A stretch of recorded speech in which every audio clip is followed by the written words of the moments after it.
Mtazamaji, ninakusalimu nikitumaini kwamba hali yako ni njema kabisa, na moja kwa moja ni kuombe kwa wewe ambaye hauja subscribe, basi uguse neno lililoandikwa subscribe hapo kwenye simu yako, na kwa wewe ambaye umekwisha subscribe tunakushukuru sana. Endelea kutufuatilia katika mambo mbalimbali.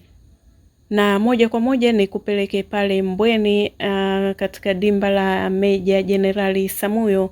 Mtazamaji, Chama Mwamba wa Lusaka ndio man of the match kwenye mchezo wa leo, ambapo amehusika kwenye magoli yote mawili kwa Simba Sports Club kwa kutoa asisti na kufunga goli la msimu.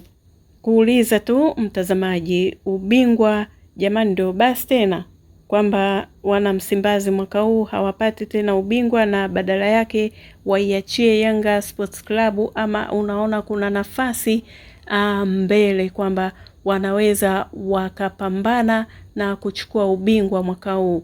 Unaionaje hiyo mtazamaji? Na pia refa wa mchezo wa leo unampa asilimia ngapi kwa namna alivyochezesha mchezo? Mtazamaji, wewe unampa asilimia ngapi?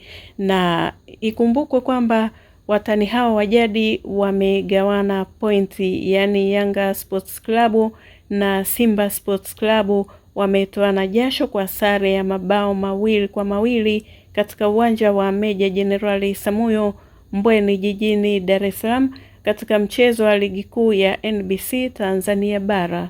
Kufuatia kugawana pointi, Yanga Sports Club wanaendelea kusalia kileleni, wakati Simba Sports Club ikishikilia nafasi ya pili kwa alama 43.